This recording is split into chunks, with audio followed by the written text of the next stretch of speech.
祖国统一是历史必然，两岸同胞要携手同心，共享民族复兴的伟大荣光。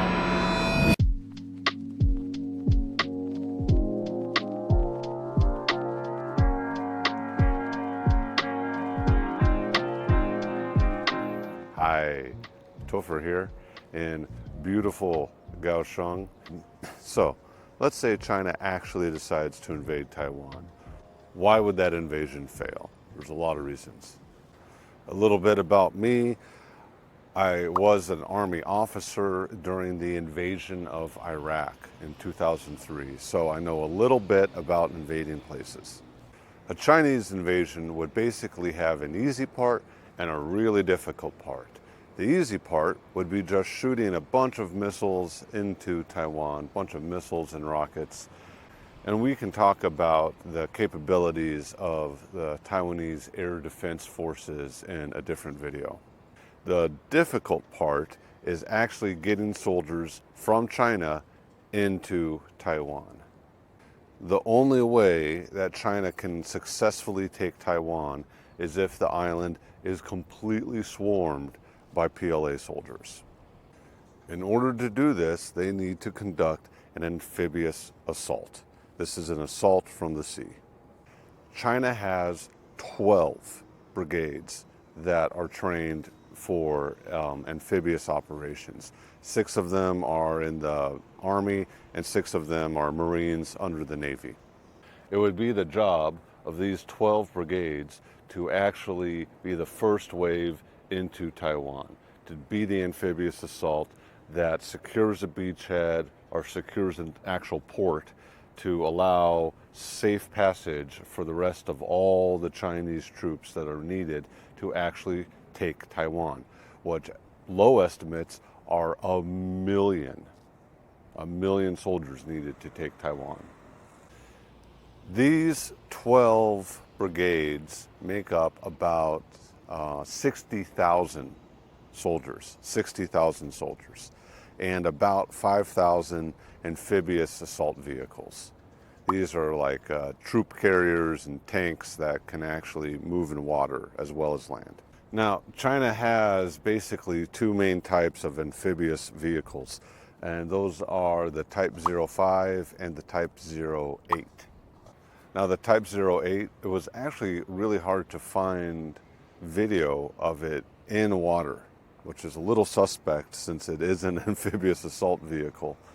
The only video I was able to find was actually ones that were sold to the Venezuelan army. But the Type 08 is actually pretty slow in the water. The Type 05s are more impressive. There's actually a lot of video of the Type 05. They use them a lot in their military exercises and in propaganda videos, so there's plenty of videos of them out there. We even have video of them sinking. So there's that. Now, the big issue that the PLA has is they don't have enough landing craft to actually move all these soldiers and all these vehicles. They don't. With a generous estimate, the PLA only has enough landing craft to move 30,000 soldiers and maybe 1,500 vehicles. Ooh, it's getting bright. I'm going to put on my sunglasses. Okay, much better. All right, let's continue. The PLA doesn't have enough ships to actually move these soldiers onto a beach. They don't have enough landing craft which are designed to actually assault a beach. So instead of building more, what they have done is they've modified civilian roll-on, roll-off ferries, ro-ro ferries. That's fun to say, ro-ro. Which are these big ferries that move a bunch of cars and people from place to place. And the PLA has modified at least 12 of these giant ferries so that they can open their hatches at sea to allow amphibious vehicles to disembark while it's at sea. 12 ferries, I assume 1 for each brigade, at least 12. And these ferries are massive. They're huge. They can absolutely fit a brigade's worth of soldiers and their equipment. Why am I not worried? The first reason that I'm not really concerned about these ferries is because they are massive. They are massive, slow, unarmored targets. And they have no missile defense systems. They have no anti-aircraft capabilities, you know, because they're civilian ships. Don't put all your eggs in one basket. If one of these ro-ro ferries are attacked and they sink, then an entire brigade and all their vehicles are gone. They're in the bottom of the sea. So one good harpoon missile, one torpedo strike from a submarine, and the entire brigade is gone. Now, for any of you that have actually taken a ferry and loaded vehicles on one and moved it across, how long did that take? It takes a while, even when the ferry's at port. Now, how long would it take for a ferry to unload while at sea, while under fire? If the PLA wanted to keep these ferries outside the range of things like mortars and basically smaller weapon systems, they would have to start disembarking the amphibious vehicles about 10 kilometers away from the shore. So it's past the horizon line. It can't be targeted easily. This means the amphibious vehicles would have to swim quite a while, which is even more time to get to the island. Now, time is a crucial factor. And speaking of time, these brigades are not all near Taiwan. They're all over China. These ferries are not typically near Taiwan. Most of them operate way north in China. So it would take days, probably weeks, for these brigades to actually mobilize all their assets, load them onto the landing craft, load them onto the ferries, and prepare for the invasion. This would give Taiwan and its allies a lot of time to prepare for the imminent invasion. But let's assume that the PLA are able to mobilize with no accidents, and they're able to get to Taiwan safely, and they're able to disembark, again, with no accidents, and everything works. There's no maintenance issues. There's no problems with the equipment because of, corruption. And the seas are calm, and there's absolutely perfect coordination between the PLA and the civilian ro-ro ships, and everything goes completely smooth in the deployment. There's no problems at all. Well, these 60,000 soldiers would still need to fight the Taiwanese. Their amphibious tanks would encounter obstacles near the shore, in the water, landmines. They would be under constant fire from all sorts of weapon systems, artillery, mortars, missiles, rifles. And these 12 brigades would be outnumbered nearly 3 to 1, over 3 to 1, by the Taiwanese military, who are extremely well trained and extremely well equipped and have very high morale and have a massive terrain advantage and have been preparing for this exact invasion for nearly 80 years. Let's compare that to the PLA, which has never been able to successfully launch an amphibious assault. It hasn't happened. And as we know, the PLA suffers from insane levels of corruption.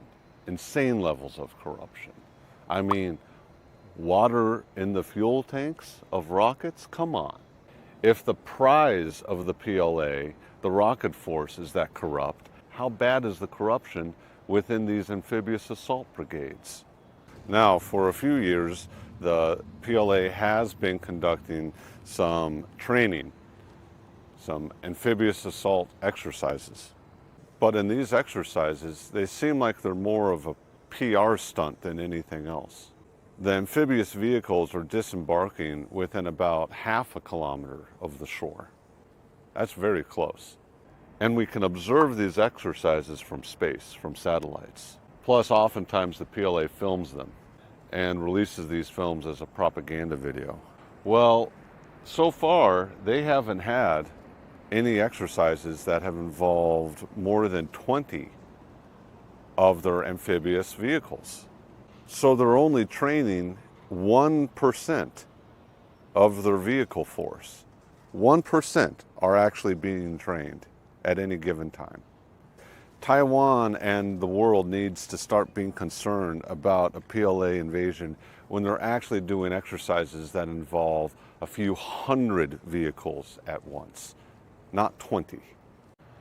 So the PLA training actually isn't that impressive.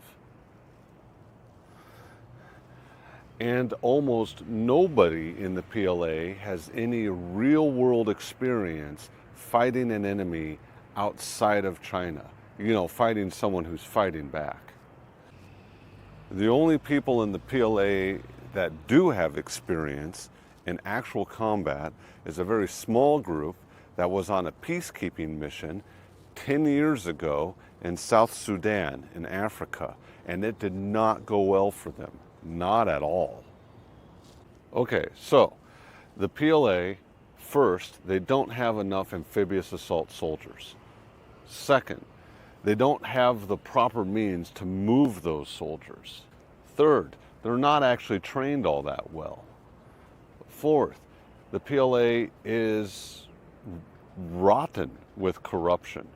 All these vehicles, all this equipment requires a lot of maintenance, and that is the easiest thing to take money from.